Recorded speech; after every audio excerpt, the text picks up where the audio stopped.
Hello बच्चों, कैसे हैं आप? बच्चों, आज हम लोग क्लास 10 करंट इलेक्ट्रिसिटी के एक बहुत ही इम्पॉर्टेंट एप्लीकेशन के डिस्कशन करने वाले हैं। गैस कर सकते हैं आप? Yes, heating effect of current. Heating effect of current क्या होता है, क्यों होता है, इसके लिए कौन सा फॉर्मूला है, कौन सा लॉ है, ये सारे पॉइंट्स हम लोग आज की क्लास में कवर करने वाले हैं। तो प्लीज़ आप इस लेक्चर को शुरू से लेकर लास्ट तक जरूर देखें, बीच में स्किप करने की कोशिश ना करें, क्योंकि बच्चों अगर आप स्किप करोगे तो ऑब्वियस सी बात है आपको लेक्चर समझ में नहीं आएगा। तो प्लीज़ आप मेरे इस लेक्चर को शुरू से लेकर के लास्ट तक जरूर देखें। तो तैयार हो जाइए कॉपी और पेन के साथ, क्योंकि नोट्स तो बनाना बनता है। इलेक्ट्रिक करंट के 3 एप्लीकेशन होते हैं। हीटिंग इफेक्ट ऑफ करंट, जिसमें हम लोग एग्जांपल में ले सकते हैं हीटर और electric bulb. Magnetic effect of current, जिसके एग्जांपल में मोटर, इलेक्ट्रिक मोटर आते हैं। और थर्ड है केमिकल इफेक्ट ऑफ करंट, जिसके एग्जांपल हम लोग इलेक्ट्रोप्लेटिंग, जैसे सिल्वर पर गोल्ड की प्लेटिंग करना, ये इसके एग्जांपल में आते हैं।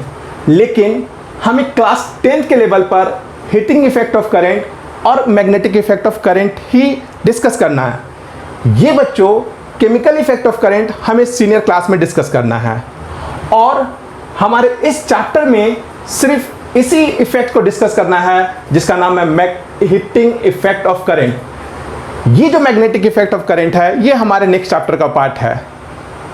तो हम लोग इस टॉपिक की बात करते हैं, heating effect of current. Student, heating effect of current क्या होता है? हीटिंग इफेक्ट ऑफ करंट और क्यों होता है, इस पर पहले हम लोग डिस्कस कर लेते हैं। जैसा कि स्टूडेंट, ये एक मेटल कंडक्टर है, और आपको स्टार्टिंग के क्लास में ये बताया जा चुका है कि मेटल कंडक्टर में फ्री इलेक्ट्रॉन्स पाए जाते हैं, जिसके कारण मेटल कंडक्टर इलेक्ट्रिसिटी कंडक्ट करते हैं। अब देखिए, अगर यहाँ से करंट फ्लो होता है इस कंडक्टर में, इसका मतलब है कि इलेक्ट्रॉन नेगेटिव टर्मिनल से पॉजिटिव टर्मिनल की ओर मूव करते हैं, ये हमें पता है। लेकिन होता क्या है स्टूडेंट, देखिए बहुत इंपॉर्टेंट पॉइंट है, ध्यान से सुनिएगा। होता क्या है कि जब ये इलेक्ट्रॉन इस कंडक्टर से होकर के जाते हैं, तो इस कंडक्टर के मॉलिक्यूल्स से जाकर ये सीधे कोलाइड करेंगे। होगा क्या इससे? होगा क्या कि ये अपनी कुछ काइनेटिक एनर्जी लॉस कर देंगे। जैसे ये लॉस करेंगे तो इनकी स्पीड कम हो जाएगी, तो पीछे से आकर के ये एक इलेक्ट्रॉन इससे और टकरा जाएगा। तो इस तरह से 2 तरह से कोलिजन होते हैं। पहला कोलिजन इलेक्ट्रॉन का कंडक्टर के मॉलिक्यूल के साथ कोलिजन, और इलेक्ट्रॉन का इलेक्ट्रॉन के साथ कोलिजन। इस प्रोसेस में इलेक्ट्रॉन अपनी कुछ एनर्जी लूज कर देते हैं। कौन सी एनर्जी? ऑब्वियस बात है, काइनेटिक एनर्जी। तो ये काइनेटिक एनर्जी लूज करते हैं, और जैसे कि हम जानते हैं energy neither be created nor be destroyed. तो जो ये इलेक्ट्रॉन एनर्जी अपना लूज करते हैं, वो एनर्जी एक अनदर फॉर्म में कन्वर्ट हो जाती है, जिसे हम हीटिंग इफेक्ट कहते हैं, हीट एनर्जी कहते हैं। ये हमें समझ में आया कि हीट क्यों डेवलप होता है। तो इसका रीजन क्या है कि जब कंडक्टर से करंट फ्लो होता है, तो इलेक्ट्रॉन का इलेक्ट्रॉन के साथ कोलिजन होता है, और इलेक्ट्रॉन का कंडक्टर के मॉलिक्यूल के साथ कोलिजन होता है। इस कोलिजन में इलेक्ट्रॉन्स अपनी काइनेटिक एनर्जी कुछ लूज करते हैं, और वही काइनेटिक एनर्जी हीट एनर्जी में कन्वर्ट हो जाती है। क्लियर हुआ? आइए हीटिंग इफेक्ट ऑफ करंट के कॉज लिख लेते हैं। देखिए स्टूडेंट, क्या है? When the current passes through the conductor, then electrons suffer collision with molecules or wall of the conductor and with the other electrons also. In this process, they lose some kinetic energy. Who? That is electron. Electron loses some kinetic energy, which convert into heat energy. This is the cause of heating effect. I hope clear हो गया होगा. So अब हम लोग बात करते हैं कि ये जो हीट डेवलप हो रहा, क्या इसका कोई फॉर्मूला है? तो आइए हम लोग इसके फॉर्मूले को भी देख लेते हैं. So formula of heating effect, इसे हम लोग जूल्स इक्वेशन के भी नाम से जानते हैं.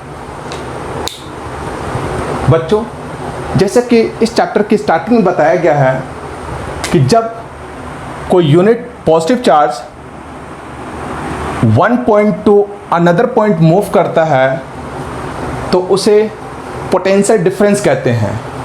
यानी अगर एक यूनिट चार्ज पॉइंट ए से पॉइंट बी मूव करते हैं तो वो कहलाता है पोटेंशियल डिफरेंस, जिसका फॉर्मूला है V is equal to W upon Q.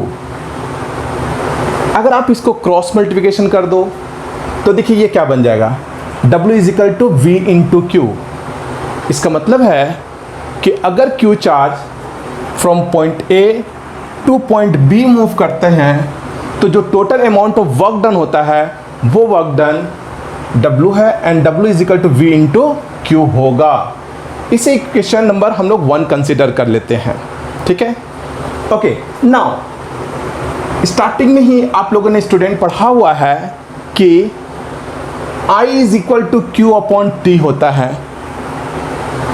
अगर आप इसको क्रॉस मल्टीप्लिकेशन कर दो तो Q is equal to I into T होगा. Is it clear? Okay.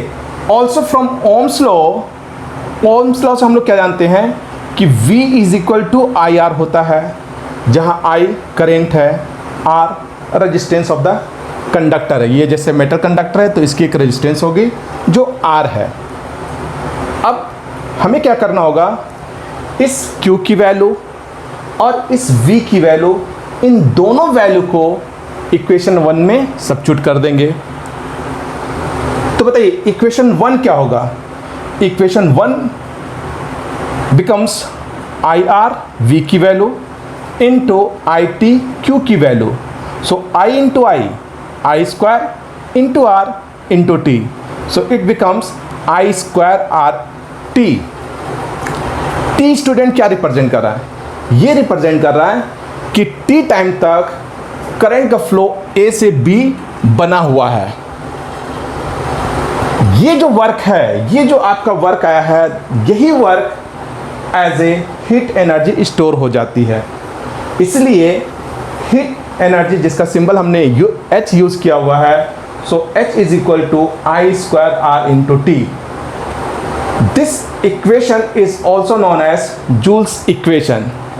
So I hope आपको समझ में आ गया कि ये इक्वेशन है, ये एक फॉर्मूला है जिससे हम हीट को कैलकुलेट करते हैं कि कितने अमाउंट पे हीट डेवलप हुआ अगर इस कंडक्टर में करंट I फ्लो हो रहा है, कितने टाइम के लिए, T टाइम के लिए, और इस कंडक्टर का रेजिस्टेंस R हो.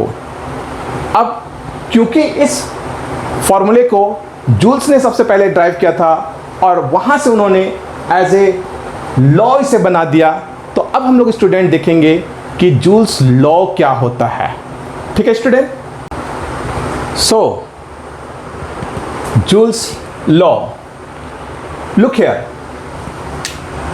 Joule's equation क्या कहता है? H is equal to I square R into T. इसी इक्वेशन से स्टूडेंट हमारा ये लॉ बना हुआ है. क्या है लॉ? देखिए one by one. First law क्या कहता है?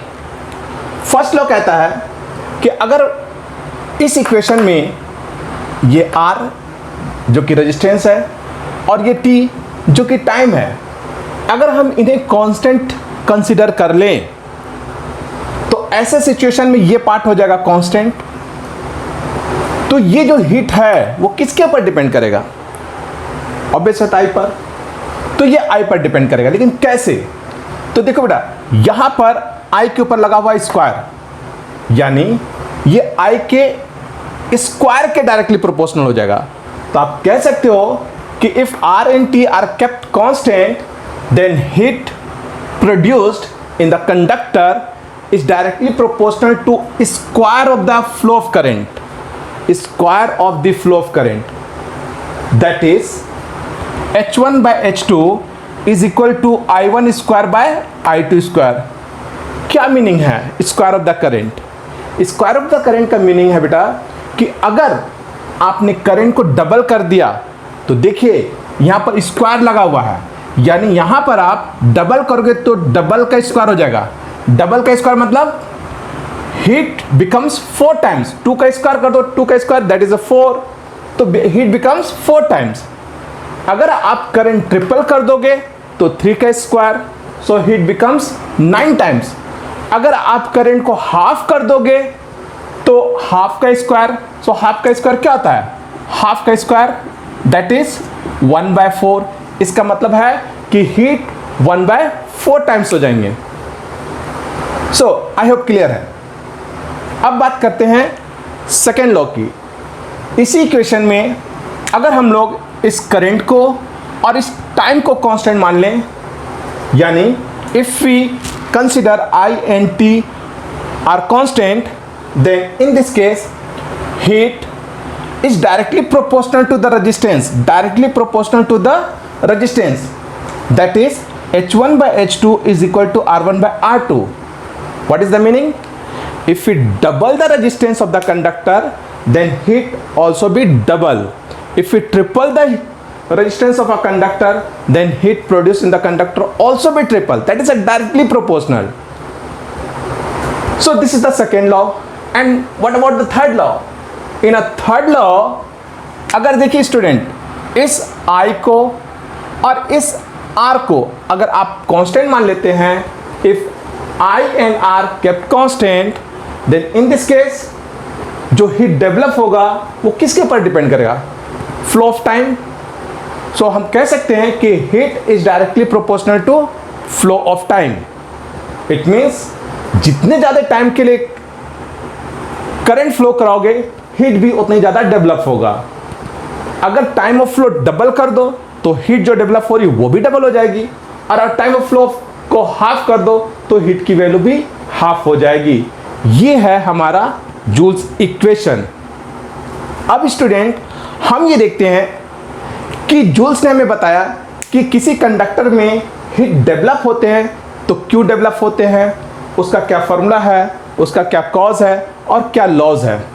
अब इस हीट के एडवांटेज क्या है, कहाँ ये heating effect of current use होते हैं। तो आपने देखा होगा कि आपके घर में इलेक्ट्रिक आयरन है, हीटर है, गीज़र है, ये वैसे एरिया हैं, इलेक्ट्रिक बल्ब है, ये सारे वो एरियाज हैं जहां पर हम लोग हीटिंग इफेक्ट की एडवांटेज यूज़ करते हैं, यानी हीटिंग इफेक्ट को हम यूज़फुल यूज़ करते हैं। लेकिन कुछ ऐसे प्लेस हैं जहां पर हम ये नहीं चाहते हैं कि करंट के कारण हीट डेवलप हो, तब भी डेवलप हो जाते हैं। जैसे आप मोबाइल फ़ोन यूज़ करते हो स्टूडेंट कंटिन्यू, तो आप देखते हो कि वो मोबाइल फ़ोन हीट अप हो जाता है। इसका मतलब है कि वो क्यों हीट हो रहा है, वो इसलिए हीट हो रहा है कि कंटिन्यूस में करंट फ्लो हो रहे हैं और वो करंट हीट में कन्वर्ट हो रही है। उसी तरह आपने देखा होगा कि आपके घर में फ़ैन होते हैं वो भी हीट अप हो जाते हैं, मोटर होते हैं वो भी हीट अप हो जाते हैं। नॉट इवन कि म्यूजिक सिस्टम भी अगर कुछ काफ़ी टाइम तक अगर यूज़ करते हो तो वो भी हीट अप हो जाते हैं। इसका मतलब है ये सारे वो एरियाज़ हैं जहाँ heating effect as a disadvantage work करता है। हम लोग नहीं चाहते कि ये डेवलप हो, लेकिन स्टिल ये डेवलप हो करके उस डिवाइस के, उस इंस्ट्रूमेंट के, उस मशीन की एफिशिएंसी को रिड्यूस करता है। सो आई होप आपको समझ में आया होगा हीटिंग इफेक्ट ऑफ करंट क्या है। So student in next lecture हम लोग डिस्कस करेंगे electrical energy, electrical power and application में जो दो इंपॉर्टेंट एप्लीकेशन है इलेक्ट्रिक बल्ब एंड फ्यूज, इसको डिस्कस करेंगे। साथ ही साथ हम लोग ये भी डिस्कस करेंगे कि इसके ऊपर कौन कौन से न्यूमेरिकल बोर्ड में आते हैं। तो बहुत इंपॉर्टेंट न्यूमेरिकल भी हम लोग इस पर डिस्कस करेंगे। सो आई होप आपको मेरा ये लेक्चर पसंद आया होगा। अगर पसंद आया तो प्लीज़ मेरे इस वीडियो को लाइक एंड शेयर जरूर करें और अगर आप मेरे इस चैनल पर नए हैं तो प्लीज़ मेरे इस चैनल को सब्सक्राइब करना ना भूलें। इसके लिए राइट कॉर्नर में सब्सक्राइब का बटन होगा रेड कलर में, प्लीज़ उस बटन को प्रेस कीजिए। सो मिलते हैं नेक्स्ट वीडियो में। Thank you.